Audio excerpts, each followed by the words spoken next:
It's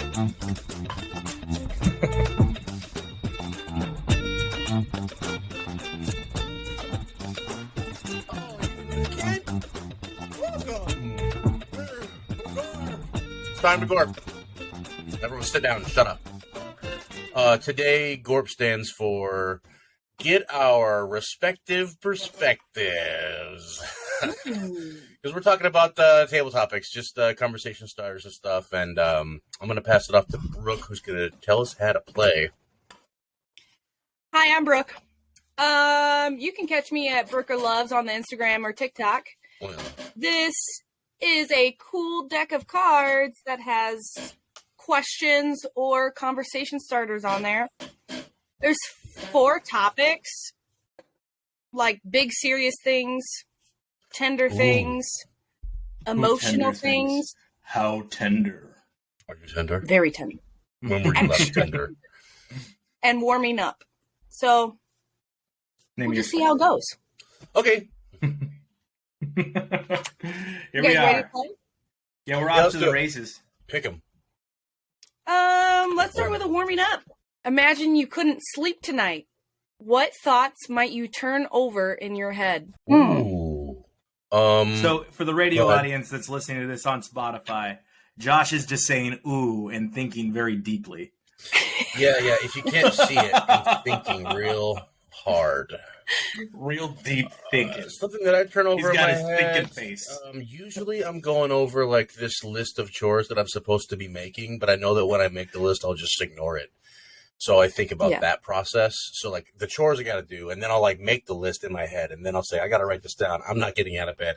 I'm going to forget about it. What if I even write it down? I'll just throw it away or, ignore it. That's usually what the cycle is. Sometimes at some point in there, it's like, man, you suck. That's in there somewhere, just peppered in. Yeah. Mine is just kill yourself. Yeah. Oh my God! Let's run that back. Let's run that. So do you ever get any of it done? I mean, I get chores The done. killing, Yeah. no. I always chicken out. And I'm like, you're such a Josh, Yeah. Oh, I think I have a lot of like, are you gonna die alone thoughts? Mm. And then I also think like, okay, but would it be that bad? Would it be that bad to die alone? Yeah, I mean, we all do. So I think she's asking the question, Josh. It's a conversation, and I've had both, right? You have moments of both, some clarity and some not, where you're like, yeah, I'd be totally fine with it, and then other moments where you're like, you don't want to die alone. yeah, Yeah. it goes back and forth. Yeah. Usually, All right, when McDonald's gets your order wrong, you're like, I could die alone. That'd be fine. I mean, everybody does experience death alone. Like you experience death up here by yourself. Nobody's gonna help you think through that except for yourself. So I think at the end, I didn't get to give mine before Brooke gives us the next topic. I think at the end, I think everybody wants to be with somebody, because I remember my great-grandfather, who I was fortunate enough to have in my life, which is a big thing for loss, is I learned about loss very early because I had great-grandparents that died and things like that, and some young people that died in my family. But I recall all he wanted was someone to be with him, like hold his hand. And he wasn't somebody that was like that, if that makes sense. So he had like a Catholic priest, and he wasn't religious or anything. He just wanted somebody there with him. yeah, While the family couldn't be there. So I think at the end, I think everybody wants to have something. some Right. other presence. Yeah. Dude, I mean that's like figurative and very literal. Think about like just about any super stressful or scary situation. It's always better when you're holding somebody's hand, like no matter what. Yeah. You know what I mean? Yes. So like if you had the opportunity to know you're passing, or you're on your last days, and being able to hold someone's hand, that's a rare thing and such a wonderful thing. I think everyone would like, unless you're a psychopath. Yeah. I think for me, it's the same as Josh. I have similar thoughts. Like honestly, it's like, oh, do an hour of Spanish tomorrow. Don't forget to clean up the yard. You're working out. It's set between 7 and 9. Once your workout's done, make sure you have breakfast. After you, like, I go through my whole day, and then when I wake up, I'm like, what's wrong with you? you psychopath. Just hold my hand. All right, what's up on the plate? Hold your own hand. Really quick, I made it a joke, Josh, but what's funny is I think there are people, I think we all have, like, obviously we're very in touch with the way we talk about it. We all have our moments where we're kind of like, we want both one second, one the next minute. But I've met people, and one girl comes to mind. But I remember she used to date like really terrible people, and I would always wonder why. And like I was like, man, like because she was like stunning. And you're like, why are you with these like losers, you know? And like, I was talking about it with one of her good friends, and he was like, she's told me she just doesn't want to end up alone. And I'm like, what a shitty way to go about. Like, oh, I have to settle, you know? Yeah, and that's a common thing that drives a lot of people. Some people can't do life without a relationship, so they just take what they can get. And then there's the other side for like people who have such high standards, they're probably just going to be alone the rest of their life. And they're okay with that because they've learned how to be alone. But like, you know, sometimes just being with someone's nice. We're good. Yeah, very true. I'd love to talk about holding hands the rest of the episode. That's okay. But let's move on. Beatles. I want to hold your hand. Anyway, name something beautiful or interesting you've encountered lately. Ooh, something beautiful or interesting lately. Well, I went to an art gallery 2 days ago, and it's right in the town where I live, like a half mile from my house. The community center has it, and you know, it's local art, but a lot of it was pretty good. And there's like a huge indigenous element to like half the gallery was indigenous art. So that's really cool. And you just surprised, you look around and like these people live in my county, more or less. And they're all have their own voice and they all have their own style, and everyone's looking for something or looking with different lenses, and having it all together is in such a small town is really cool. You usually just expect that to be in the big city. You know what I mean?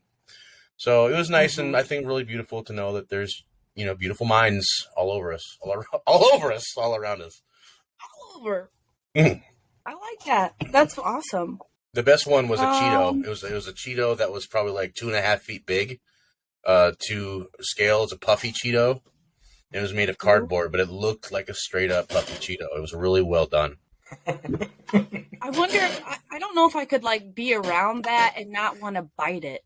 I almost touched it, dude. I know the rules about touching, and it was in the news recently about that lady that accidentally, well, whatever, she touched up the sculpture and it shattered. Luckily, it was insured, but like, you idiot, don't touch that. But that's a Cheeto, though. I want to lick it. I want to lick that Cheeto. Yeah. What's it taste like? Mm-hmm. Tastes like chemicals. Well, the real thing does too, so whatever. True. You know, we got a ton of snow on the 1st, and I was very surprised that it happened. I didn't know that it was supposed to snow or storm or anything.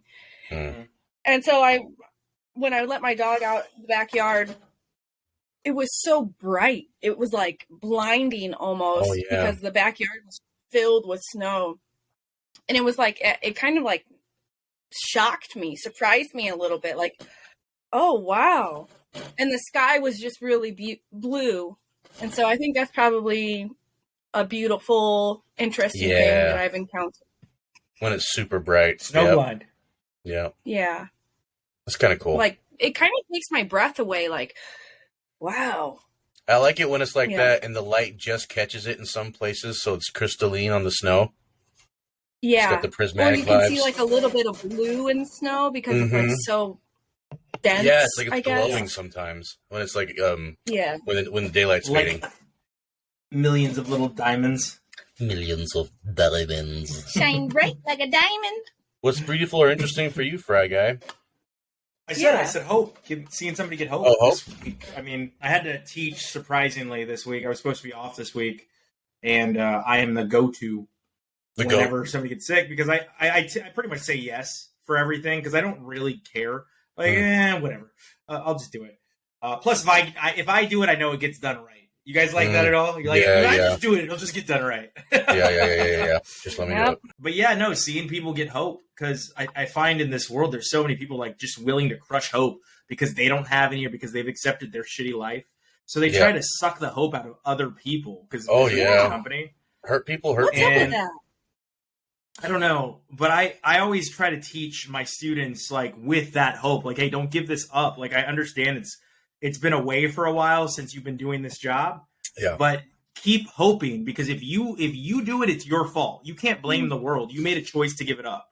So I'm asking you to choose your hope. Like, keep pushing. I had a lot of students this week that were really into that message and really into the class, and lots of thank yous. And it's not the thank yous, it's the hope really that really makes me feel good. It makes me feel like maybe the future's not going to be so bad if I can give enough kids like that thought, like, man, if we can all help each other, like, shit can be awesome. And I think that's probably the beautiful thing is seeing them, at least for that moment, think like, man, if we all work together, we could build a pretty cool thing. Dude, that's the X-Men moment, dude.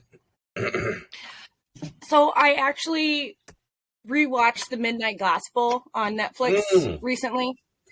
And that's show. The Duncan Trussell animated podcast turned into a TV show. It's wonderful. If you haven't seen it, I highly recommend it. And Duncan has a guest host on the podcast that says there's a power in hopelessness. So I understand what you're saying, Fry, and I love that. But recently, for me, in my situation, in my life, everything that's going on, hopelessness and embracing hopelessness and saying, I'm going to let go of all the hopes that I have in my life and just accept where I am and how I am, and that I'm here and everything is fine. And I don't have to keep hoping that this is going to work out or hoping that that is going to work out. Yeah. Everything is fine. Waiting for tomorrow is just ride that wave. Be dangerous. Yeah. Just be here today. Yeah. Yes. Be here now. Let go of hope and be here now. Yeah. That's good. So I've been really embracing that the last week or two. That's been big for me. So I love what you're bringing to like the students that you're teaching, Fry. But here's another flip side of the coin. If you can't find that hope, balance, balance in both of them. Absolutely. If you can't find, or if hoping is too much, if you're like just hoping for so many things, just be okay with what is. Yeah, I think that comes. I mean, I like your, you have a real lazy river attitude right now, right? Just let the river take you where it takes you. You're sitting on your inner tube. You're sitting on your inner tube and you're just like, I'm here now. There's no waves. Waves could be fun, but here we go. Oh, there's waves. But even with the waves, What I was going to say is I think the hope thing came from like not having anything. And I remember having a conversation with my wife, or not my wife. Jeez, that was weird. Freudian slip. Odd. My mom. And we were talking about religion. And I'm not anti-religion, and I'm not go to church every Sunday religion. I believe in something. I believe in faith. Like almost agnostic, I guess, but not really, because I lean more towards Christian if we were going to like really push it. But then those people really piss me off in the media. But I know that's not all of them because I hung out with a lot of them and most of us aren't like that, Yeah. But I remember the conversation with my mom and I was like, do you think that hell exists? And she goes, no. She said, I think we're living in hell. She's like, this has to be hell. She's like, because how could it get worse than this? And it was a conversation we had. And I was like, that's weird. I know it sounds dark, but that is like a flag flying for hope. Like it's like, it is as bad as it's going to get. It's not going to get worse than this. I don't believe in hell because shit sucks. So what else am I going to do but hope for something better? And maybe if you keep hoping, you can make something happen. Yeah. And I think going through life, it's healthy to wax and wane between those two things, and they can intertwine throughout even one sentence. You know what I mean? Yeah. Yep. That's beautiful. I like the contrast there. Next. Me too. What a good game. Let's keep going. You guys want to warm me up? Points for Gryffindor. Yep. I'm Team Slytherin, so whatever. Big serious thing, tender, or emotional thing. So you want to do another warming up? Do a random. I was going to say, I think Brooke is not Slytherin. I think Brooke is like a mix of Slytherin and Hufflepuff. Yeah, I was going to say that too, but... I think you're Ravenclaw and Puff. Ravenclaw and Slither huggle. No, Slitherpuff. Ravenclaw and Slitherpuff. I'm hungry house. All right, so this is a Tender Things one. Okay. The reasons why we're friends is because. Ooh. Okay. Used to go. Okay, well, I think the military is a big one for this blend of people right now. Mm-hmm. I think Josh. Okay, I'm a big believer in souls and soul contracts, and I believe that the people that are strongly in my life are due to a karmic past and soul cycles that I'm bound to have happen in this life.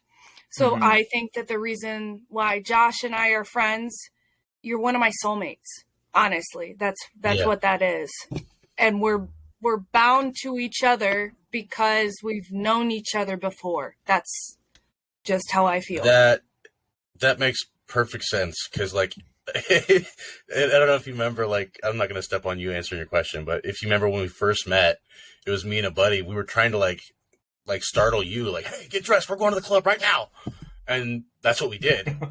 And we were trying to like mix you up, and then you're like, "Okay, let me get dressed." And then we were just like, oh. And then we went out, we had a good time and all that, and yeah, it was funny. It was like instantly, I know who this is. It was crazy. Yeah. That was like low-key one of the worst moments of my life. When you guys came up to my window, I was like, fuck, I just traveled all the way from yeah, you just got off the plane. Traveled for 36 hours straight, and these fuckers, like, okay, all right, wow, let's do this.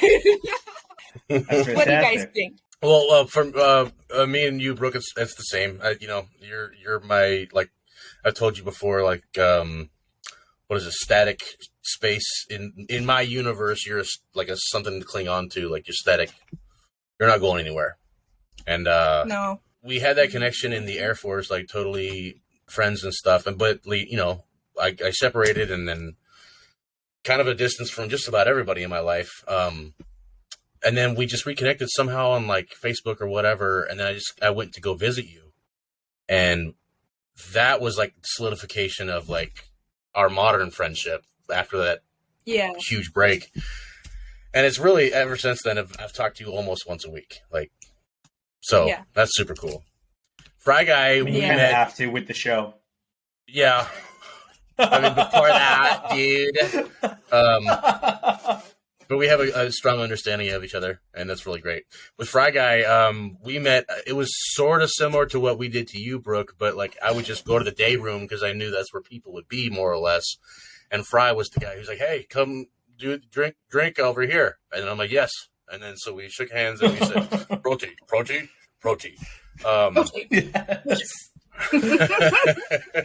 And we, just partying together and stuff. But there's also something there as well, too, Fry. Like, there's just a frequency that we ride on. There's a certain frequency, and then even like now and throughout the years, you've been there for me when I've gone through some really deep darks, and that back and forth into darker holes, and then up and out and back in, and all that stuff, and like. A lot of times that involved a lot of drinking, and when I get drinking, I can be argumentative, and I usually focus that on Fry, and I'm sorry for that. But I become irrational, and he just fucking catches it, and then all right, see you tomorrow. Yep. But besides that, man, you're just you both are just like beautiful parts of my life, and you're not going nowhere. I'm gonna have to just kill you. I'm gonna have to kill you. Lover's coffin. Nope. Yeah, no, it's funny Josh said that. I was kind of that thread for so many people in the dorms back in the day. Like, it was weird. I wish I don't know if I could explain it without sounding arrogant, Brooke. Josh probably said it the best when he described himself, but like, I was a thread in the Kirtland dorms, and it was almost a weird. Well, I've been called this before, but you definitely were at that point. The straw that stirs the drink, you know what I mean? Like, you get everyone together and everyone's like knows you and they know each other through you. Glue it up. Yeah, okay, I call it the glue, and I'm like that too. Yeah. In We've all been Kirtland, there it at was some like point for sure. Weird. just crazy. Yeah, it was. Kirtland was. I mean, I needed it to happen because I needed to prove something to myself. I think back then. I regret a lot of choices I made. I think everybody has regrets. Yeah. Like, never mean or anything like that, but like, there's just like, man, like, you're right when we look back as adults. But yeah, Josh, I remember all of my friends. I have like a group of friends that are really tight, I've got a lot of acquaintances. I've got even some people that I would, I guess, consider friends that, have stuck around since high school. Not a lot, but a few that I would be like, I could literally go have a beer with. But Josh is one of those ones that in my tight group, and I've always said it's almost going to sound like Jerry Maguire, because each friend is a part of me. Like, they complete a piece of me. Yeah, for like, sure. Wes is like, that analytical, intelligent, but a little crazy side of me. Alex is the sports and girls and party side of me. And Josh is that artist part of me that I wish I could be. He's shown reciprocity in this with different things as well. But like, I'm always insanely impressed by him and disappointed that he doesn't use it in the way I want him to use it. Yeah. and it's probably the same, but he completes that side of me. And Josh and I know a lot of people don't know this. We had a breakup over a misunderstanding. Oh, sure. For about, I want to say almost, 5 years, somewhere around there. Something like that. 5 years. Yeah, and it was not continuous, because in about 2 years or 3 years of you not talking to me, you sent me a text that just said married with a question mark, and I was like, yeah, I think you know her, and we talked for a minute, and all you texted me back was weird, and then you didn't text me back for like 2 years. I don't remember that. Weird. And then we got back together over the board game. Yep. And we've never been apart since.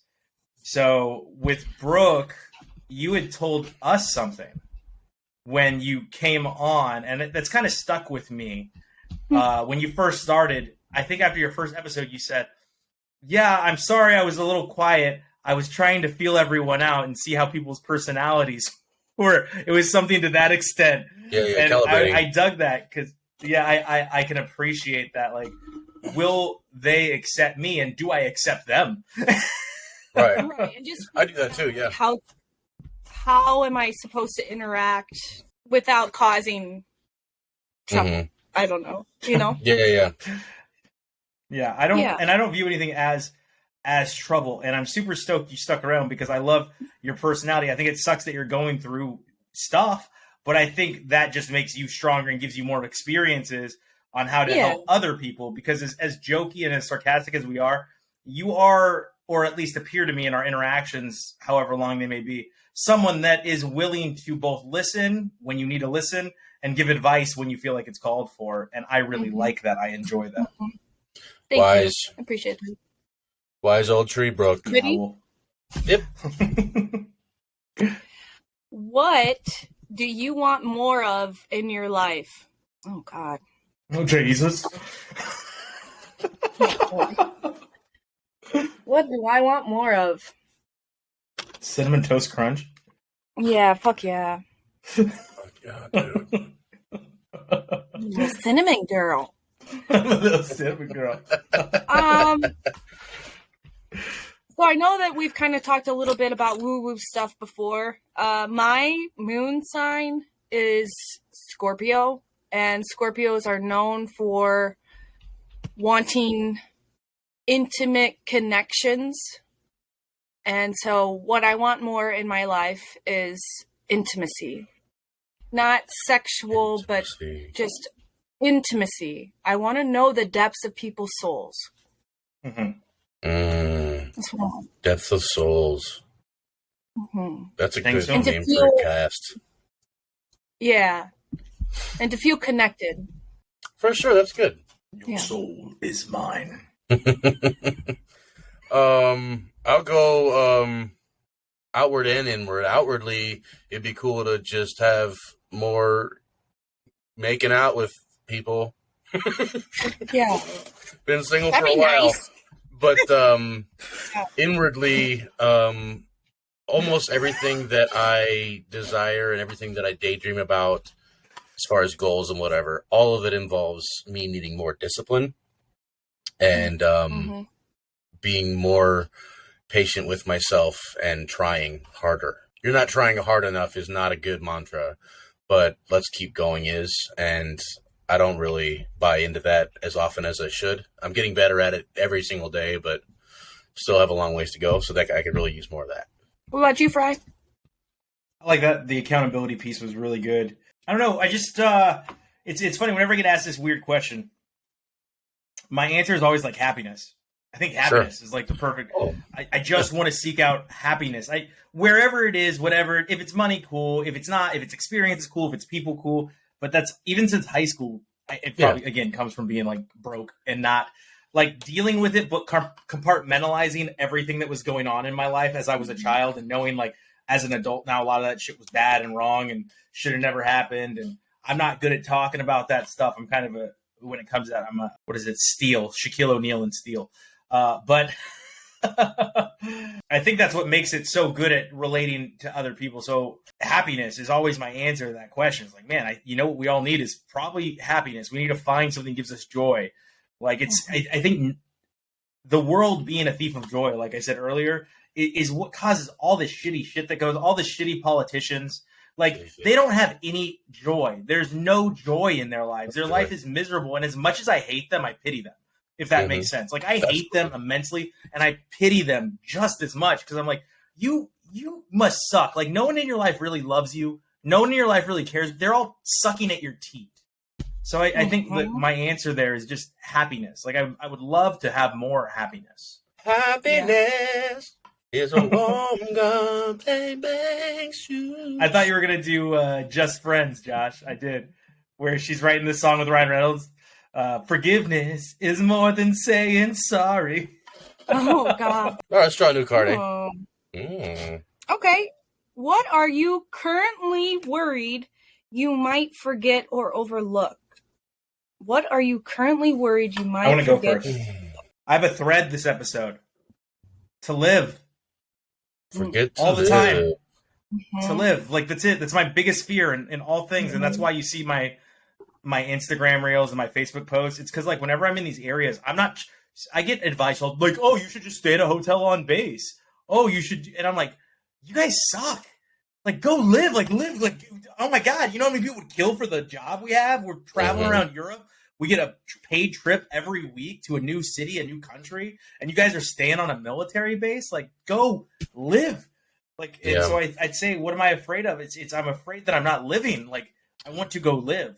That's I want to jump out of an airplane, though. That terrifies the shit out of me. That's beautiful. So the occasional splurging, like going to have that really fancy cocktail and really enjoying today, living it up the best you can. Yeah, that's good.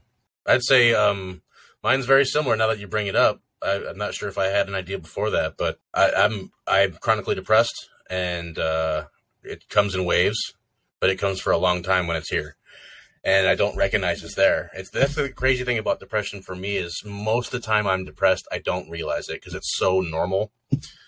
And what depression takes from me the most is my time. I spend so much time just being depressed, staring at the wall, staring at my phone, of course, just doing anything to waste time to get through the day, basically, and not realizing that I'm just like riding on cruise mode instead of just making the most out of my day. That's what I'm robbed of sometimes by not addressing my depression, not taking my meds, doing things that avoid depression or prevent it.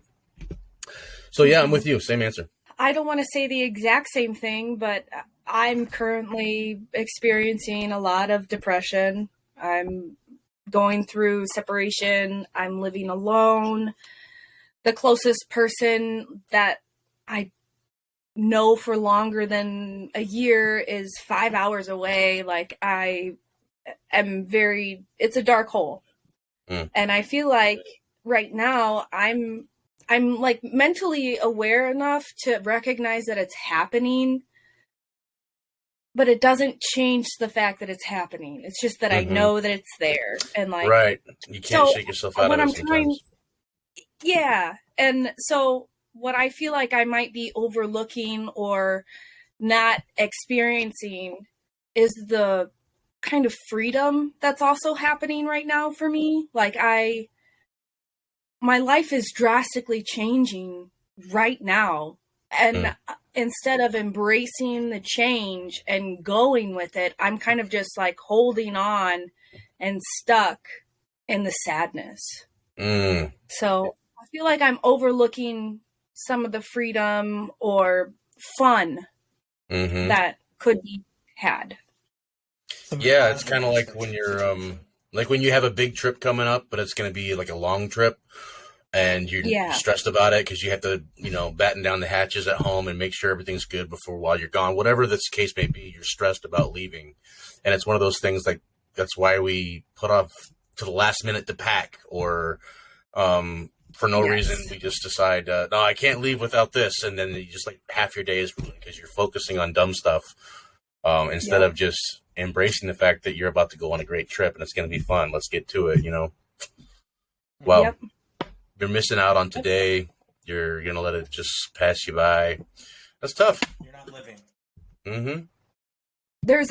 I love the movie Fury. Have you guys seen that movie?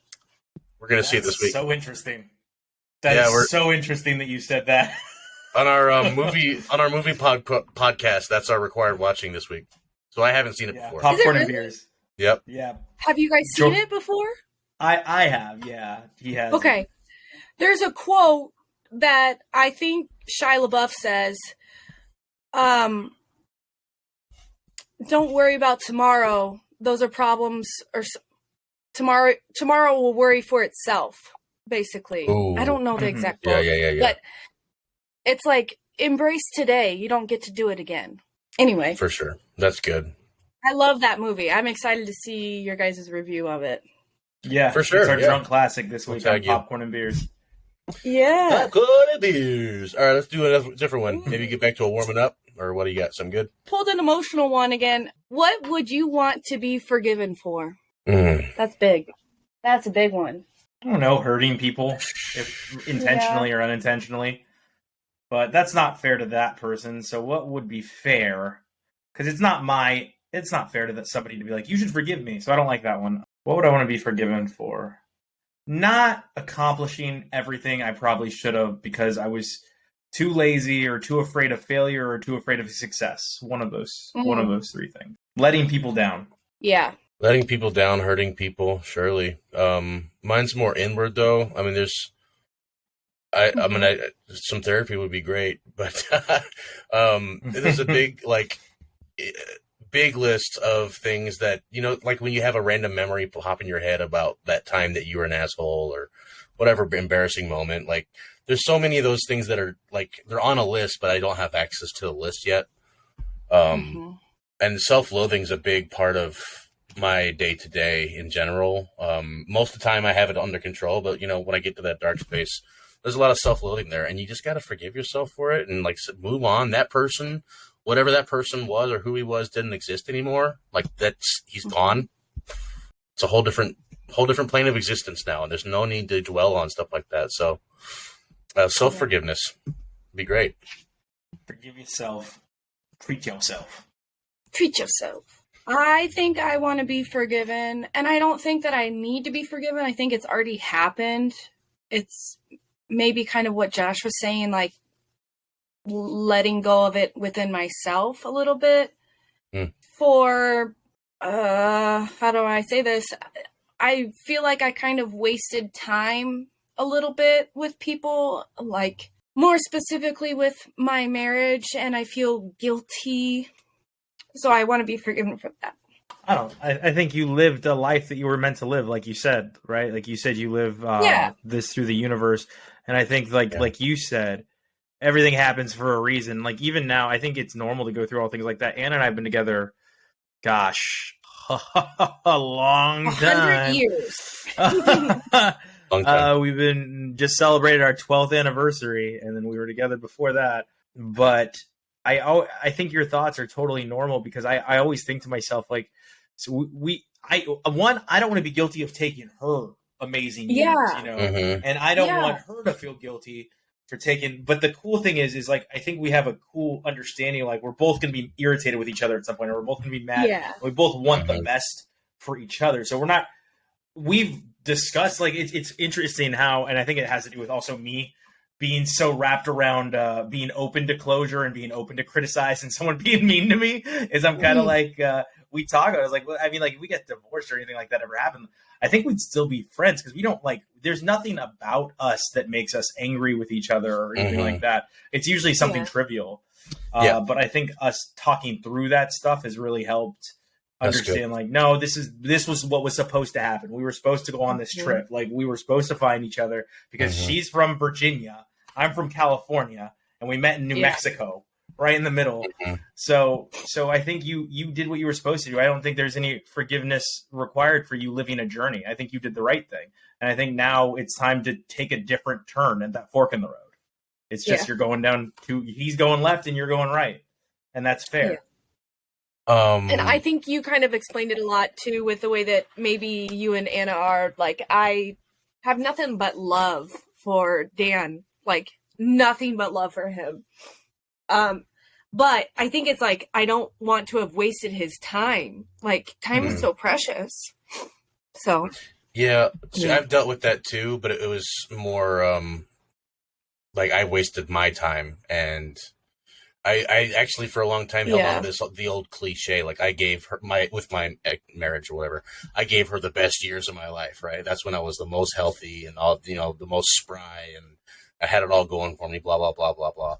But you can't have it both ways. Like you can't be mad at yourself for you can't be mad at yourself for wasting time. And for loving and trying your best and like really giving it everything you have, like you can't praise that and be mad about it. I mean, that's what we do. There's a duality to it, but would you say you learned, Josh, from that experience? Definitely learned. Oh yeah, I want to also say for the record, I personally don't believe anything happens for a reason, but that's a whole different conversation. Yeah, but you can't learn from something that never happens. So you would not have everything you learned if it had never happened. Yeah. Yeah. I think that's what was, and this is what is, and we have to deal with the emotions we have, but we have to eventually come to the conclusion that that's just what we did, and we tried our best. And I'd never tried to like cheat the game, whatever. Like I was in it the whole time. I was in it, so that's something to be proud of. Yeah. I don't mean to make it weird, but when Josh did that, I don't care what was, I am what is. I just thought, what a cool WWE entrance would that be for a new wrestler? And he's like on top of the balcony. He's like, I am. I'm what and then like the fireworks shoot off. And the fireworks go off and he's walking down. But also the song, what it is, yo. What the? But like a punk rock version, right? Like just to really make it like punk goes pop. But I'm sorry, that's just what popped into my head when he said what is. I was like, oh my god, what a crazy wrestling entrance that would be. Let's do I think we have time for one more. Done? I think we have time for one more. Lock it up. Boast. We'll do it again though. We'll do a part 2, Brooke. Okay. Could be good. Boast a little. What's something you've done well since we last met? Since the last time we had podcast. That was an hour Since the ago. last time we had podcast was. No, I'm just kidding. No, that was last week. Since we last physically met, how about that? Since the last time we were in the same presence of each other. That's too long. Well, no, just do. No, I mean, brag a little bit. I got one. The last time, I mean, that's a big gap. You can pick any of your awesome achievements. So, like Brooke, last time we met, I was in a really hard work situation, but I became the manager and maintainer of that building and all of its operations under the roof. So I like became a superintendent of a building, probably the most prestigious title I've ever held at any workplace. And then I had the wherewithal and ability to leave that job because it was extremely toxic at times, most of the time, all the time. And now I'm making a better life for myself, and that's what's up. As far as Fry goes, same thing. Yeah, I was like, I feel like this story, you fell right in the same time. Yeah. So got a good job and I left it, and I'm proud. I guess that also applies. I've never met Fry in person in real life, but on Pod Life. But since I've last seen Josh in person, I freaking did it. I lived in an RV and traveled around and drove a fucking... Have you ever drove an RV? No. Have you ever driven one? I have. You were camping out all over the place. I have. Going up and down the countryside. That's another, I think you should leave. You ever done that? That ever happened to you? Does that ever happen to you? Call me now, please.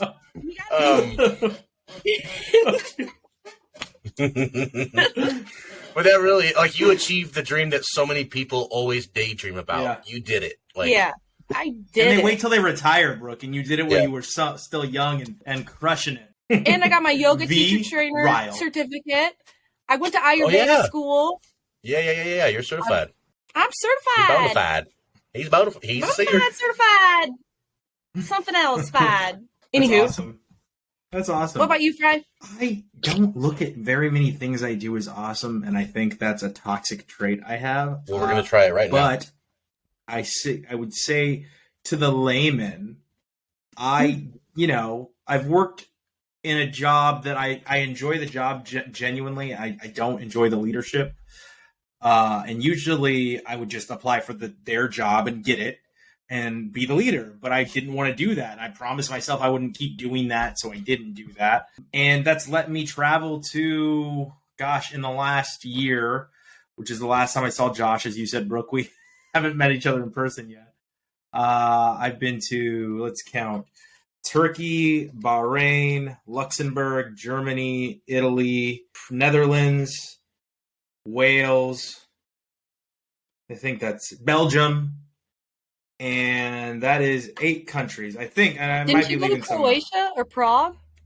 Prague, yeah. So 9 countries, and I've taught in 8 countries. I've been to 9 countries this year. So you've eaten a really good dinner in 9 countries, is what you're saying. That's pretty fun. Oh yeah. Yeah. Oh, 100%, man. 100%. So I'd say, like, to the layman, to most people, like, that's something kind of like Brooks RV, and that people wait till they retire to be able to do. And that's something I've found a way to do. And it's not even on my own dime, it's on the company's dime. And I think that's kind of cool. Probably. Pretty cool, dude. Hell yeah. You should be proud of that. Yeah. That was pretty cool. That was nice. We got a little deep, got a little fun. Yeah. Keep those cards around. Maybe we'll do a part 2 sometime. Good stuff. Yeah, I love these cards. This has been the GORPing Show. And my name is Josh. You find me at JR Berkeley at Instagram. You can find the GORP Show at GORP Show on Twitter and the Gram. And see us on the TheSadFan YouTube.